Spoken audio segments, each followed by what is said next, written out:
All right, all right, all right.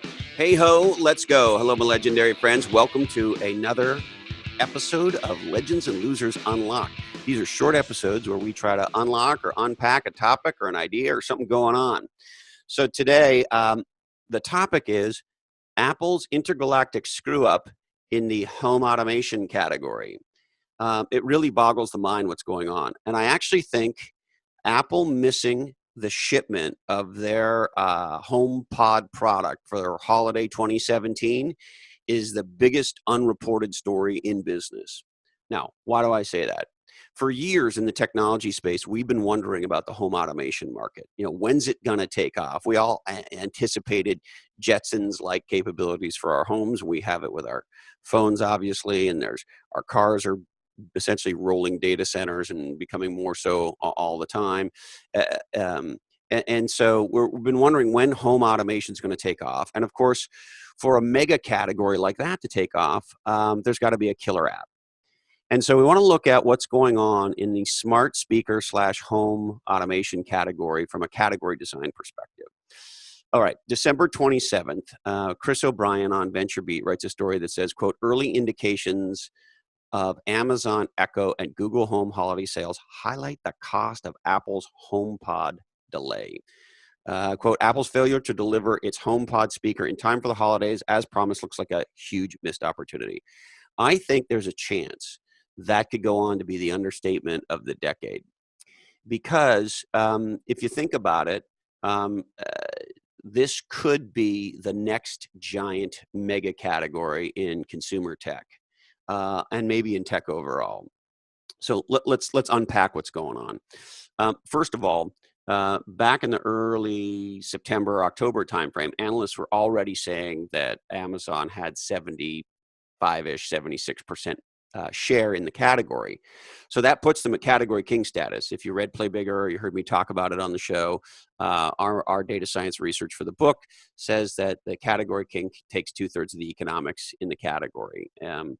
And so Amazon's already there. So think about this. Amazon's already the category king. They've been in the category, designing it and developing it and now dominating it for 3 years. And where's Apple been? Nowhere. It boggles the mind. And I hate to say it, but the question it arises is the obvious one, which is if Steve Jobs was still around, would this be going on? Who knows? What we do know is Apple made a big bet on the smart watch category, and it's been a real rocky start. I think they did a real shitty job on category design of the smartwatch, particularly in the beginning, but it's now starting to trend in the right direction. However, they've been absent in this category, and Amazon's now the leader. Now, here's what Amazon just did to deliver the knockout punch. In just before American Thanksgiving in November, they dropped the price of the low-end Echo Dot, they call it, from $50 to $30. It's very clear they said, listen, we want this thing everywhere. And as a result, they won, quote unquote, Black Friday, if you read any of the reports. And they forced Google to do the same thing. Google dropped their competitive product, Mini Home Mini, from $80 to $30 as well. Now, what happened at this holiday season? With Amazon sitting on the sidelines, doing nothing, picking their nose, with Apple sitting on the sideline doing nothing, the Echo Dot was the best-selling product on all of Amazon. December 26th, TechCrunch, quote, Echo Dot was the top-selling Amazon device as well as the top-selling product available from any manufacturer across all categories on Amazon.com with millions sold, end quote. So I don't know about you, but I had to read that 3 times before I got it. The Amazon Echo Dot outsold every other product that Amazon was selling. Every other toy, every other, every Grinch that stole Christmas download, like everything. It's a mind blower. And TechCrunch is reporting that this holiday season was the biggest one to date. And so, you just got to look at it and go, Amazon is executing on all fronts. And where's Apple? Now, Greg Sterling for searchengineland.com back in September said something I think that is incredibly important in this category to think about. He said, quote, that the smart uh, that the smart speaker is the gateway drug to home adoption. And so it turns out the smart speaker is the killer app. And if he's right, that when after somebody gets a smart speaker, they're much more open to a smart TV and a smart front door and smart cameras and smart fridges and smart dogs and smart vacuum cleaners and the like, that by becoming the category king in the smart speaker, they're going to win it all.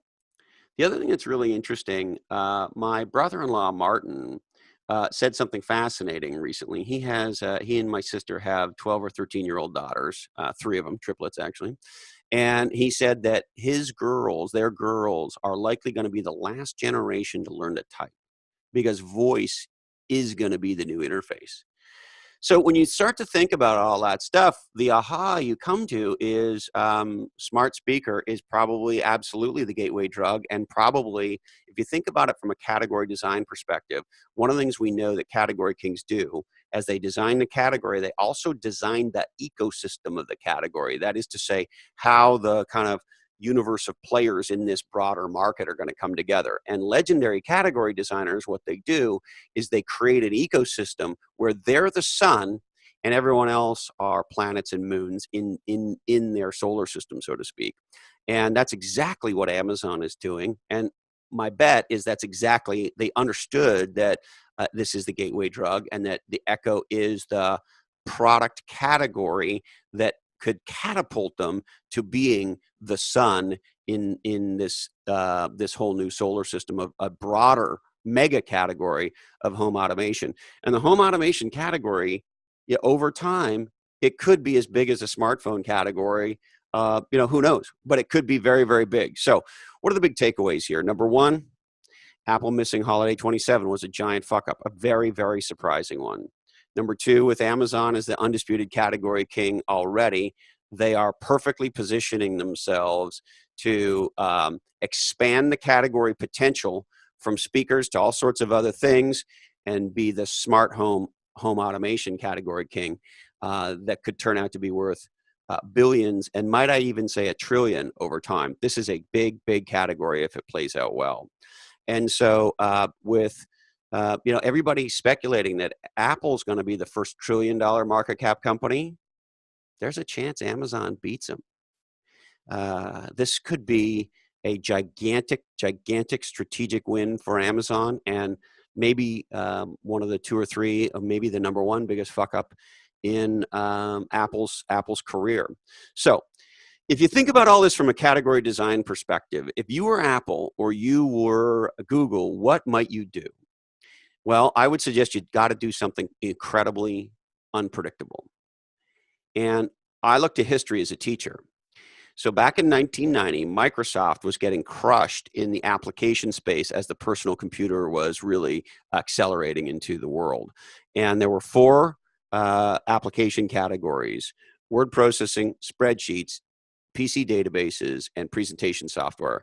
And in the case of those four categories, there were four category design, category king companies dominating those spaces. Big companies with many employees, hundreds of thousands of users, et cetera, et cetera. And Microsoft made a genius decision. And I'm happy to kind of report we are going to drop an episode of Legends and Losers coming up not too far out into the future with Mike Maples Sr., who was the president of Microsoft at the time. And he takes us behind the scenes of this specific decision, which I think was one of the biggest genius decisions in category design history. So what Microsoft did is they said, we're going to be unpredictable. We are not going to compete head on with WordPerfect and DBase, Ashton Tate, and Lotus 123, et cetera. What they did was they created a bundle that today we know as Microsoft Office. And most importantly, they developed a point of view that said, hey, don't buy individual standalone, quote unquote, best of breed products, buy an integrated product suite.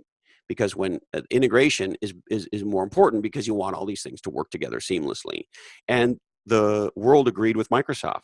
And Microsoft has had an almost 30-year run as the category king with over 90% market share with Microsoft Office. And much to their credit, huge, huge chapeau to Microsoft for transitioning Office to the cloud, and they're crushing it there.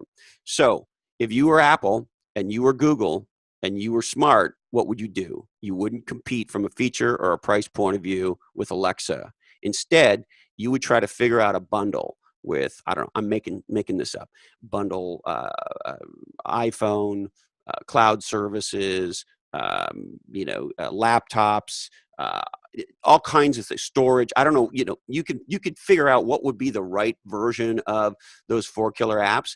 But the point being, you got to make the smart speaker a feature of a broader category as opposed to what it is today, which is an emerging giant standalone category. That's what Microsoft did.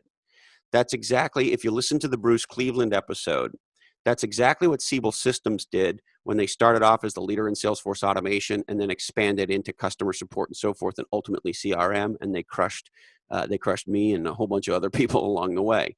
That's exactly what happened in the ERP market and has happened in a lot of other categories over time. And so if the smart home automation category were to become one integrated, bundled suite of things, and Google or Apple were able to redesign the category that way, that would be their only chance.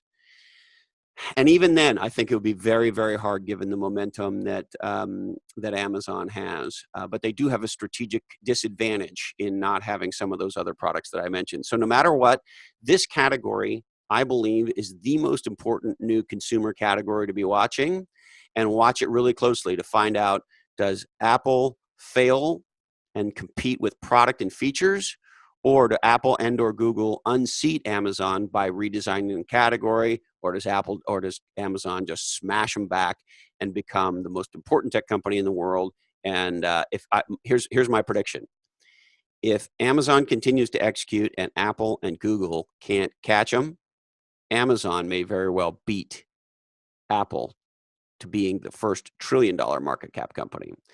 All right, that's it for this episode of Unlocked. Our deepest apologies today go to Robert DeCrissi, CEO of cancer drug maker TriSource Pharma. Sorry, Robbie, we just ran out of time for you.